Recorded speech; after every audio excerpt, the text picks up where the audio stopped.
On July 30, 1945, two torpedoes hit the starboard side of the heavy cruiser USS Indianapolis, on the open seas of the Pacific.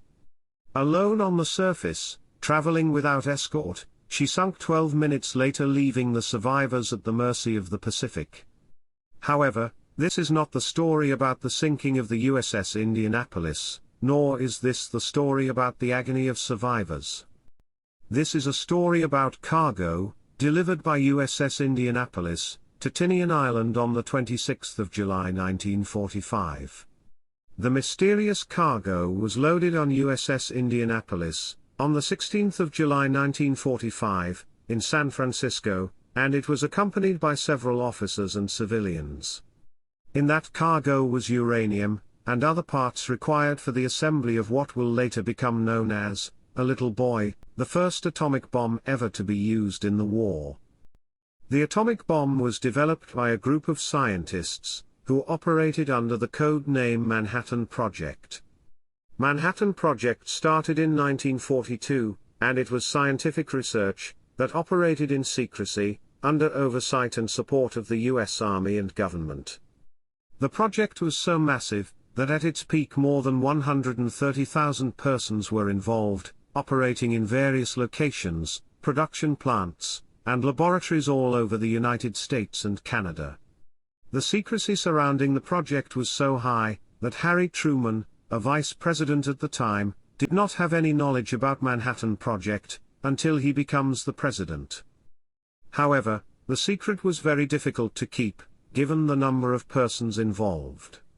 Using knowledge from every source, in 3 years period, scientists managed to produce the atomic bomb. On July 16, 1945, on a test site in New Mexico, they witnessed the terrifying product of their research. The code name of the test was Trinity. No one of the attendees knew exactly what to expect from the test. Assessments were based on calculations and theory. Everyone knew that an explosion will be massive. However, the power of detonation surprised them all. The bomb exploded with an energy equivalent to around 22 kilotons of TNT, and illuminated the area brighter than daylight. They produce one bomb, capable to destroy an entire city. On the same day, after a successful test, a message was sent to President Harry Truman, who was attending a conference in Potsdam near Berlin. He informed Churchill and Stalin about the development of the atomic bomb, the test results, and the intention to use it. He received their support.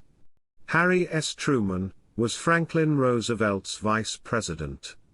After Roosevelt's death, on April 12, 1945, he becomes the 33rd President of the United States.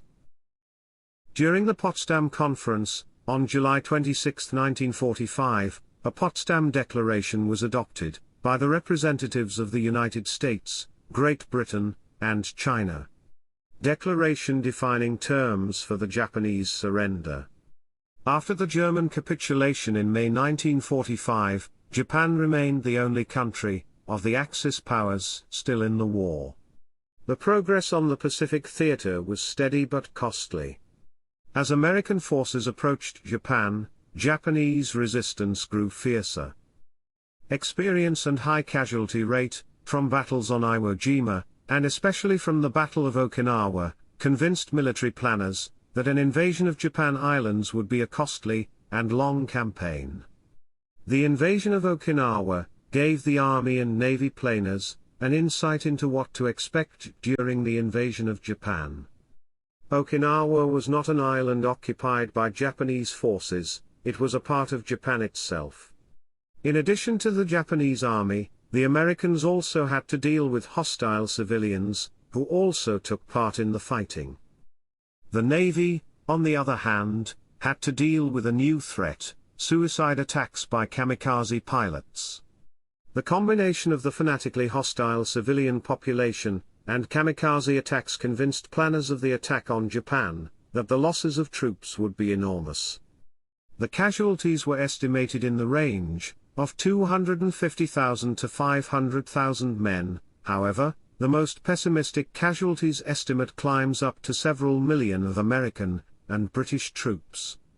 Japanese, on the other hand, still possessed a significant fighting force, with over 3 million soldiers, reinforced with troops withdrawn from China and other parts of mainland Asia, with a significant number of aircraft reserved for suicide attacks.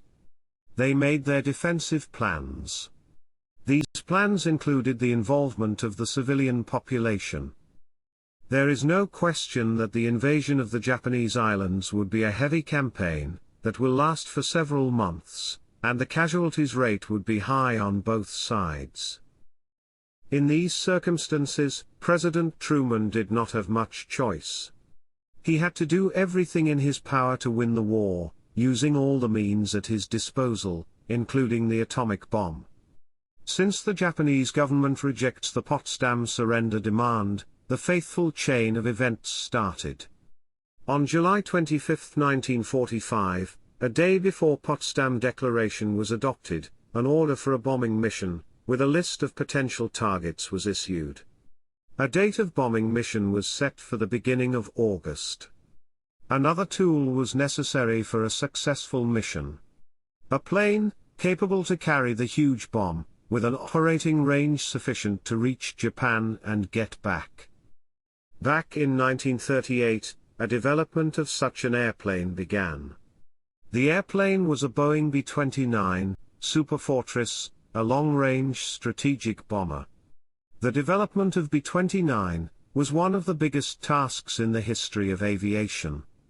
Designed as the successor of the Boeing B-17 Flying Fortress, the B-29 contained several revolutionary innovations in its design. The first and most important innovation was the pressurized crew cabin. Beside the pressurized cabin, the new bomber had remote-controlled, computer-assisted gun turrets, and was capable to carry 20,000 pounds of bombs to a target 2,667 miles away, and at a speed of 400 miles per hour. Electronic was widely used for aircraft controls, and a radar device was also fitted for high-altitude area bombing, search, and navigation. On the 21st of September 1942, B-29 Superfortress made the first successful flight. However, technical issues in the development, especially engine problems, delayed mass production of B-29 until mid-1944.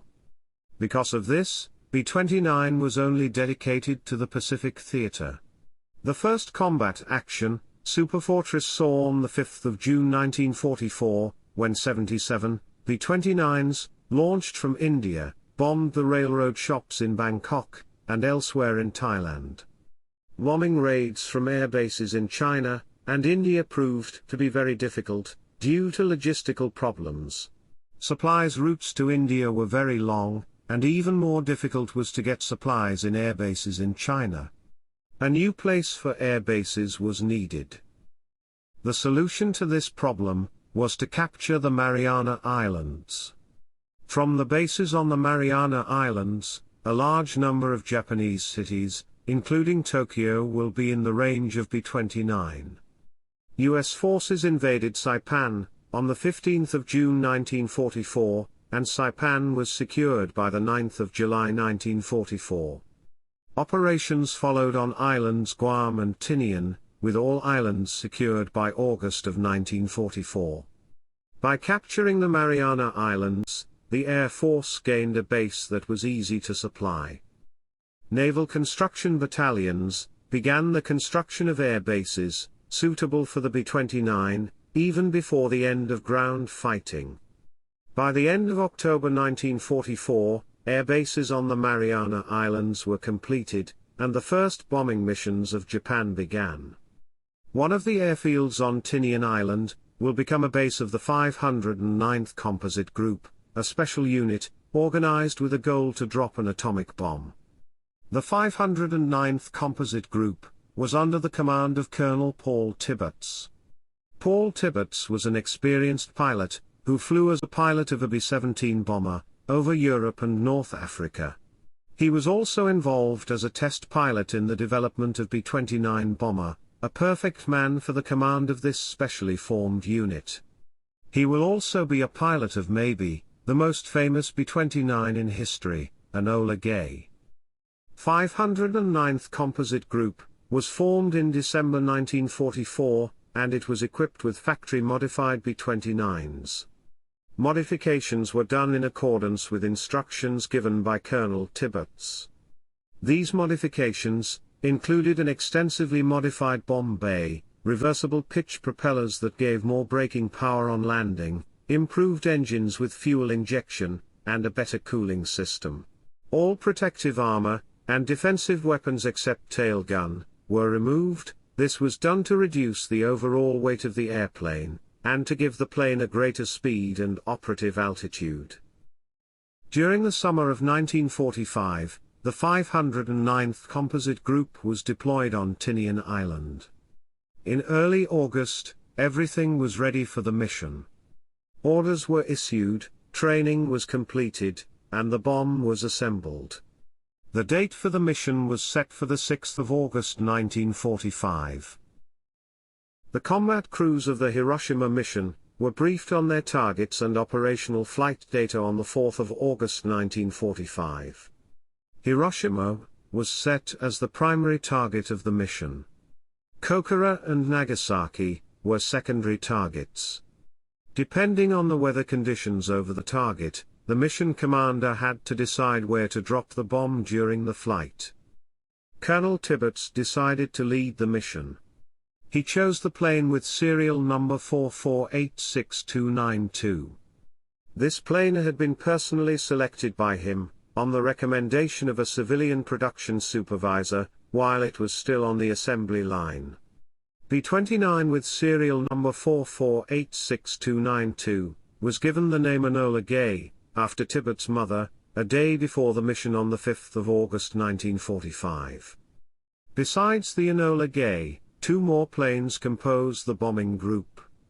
B-29 called the Great Artiste, commanded by Major Charles Sweeney, carried blast measurement instrumentation, and a then nameless, B-29 bomber, later called Necessary Evil, commanded by Captain George Marquardt, served as the photography aircraft.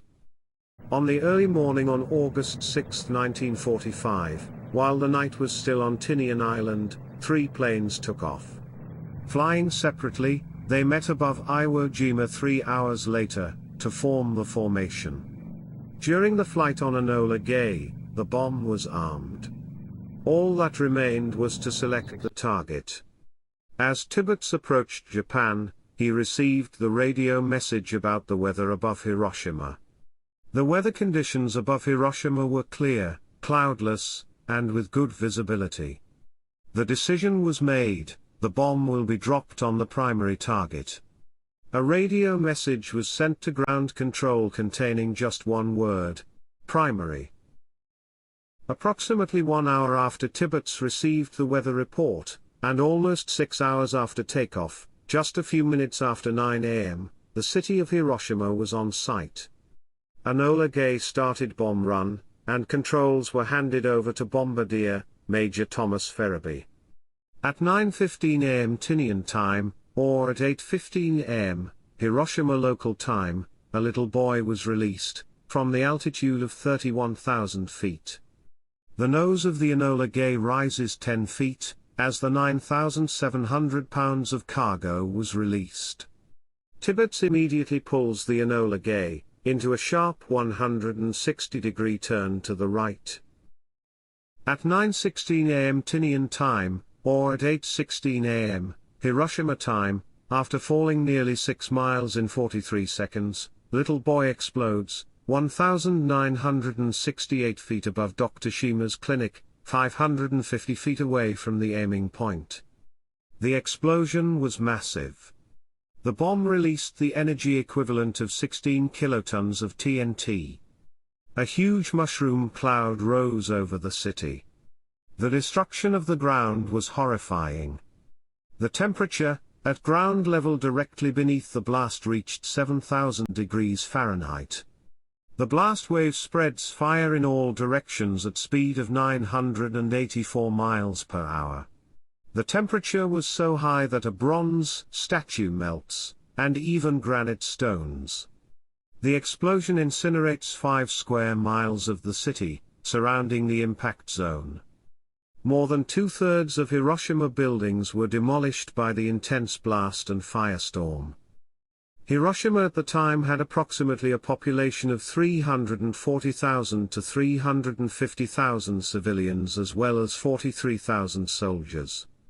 About 80,000 were killed instantly or seriously wounded. Many more died in the days that followed, of injuries suffered, serious burns, radiation sickness, and cancer. Later that day, President Truman's broadcast announced the use of the first atomic bomb, with following words. Enola Gay was 11.5 miles away from Hiroshima, when the shockwaves strike. The plane and the fuselage creaks and groans with the sound of crinkling aluminium foil.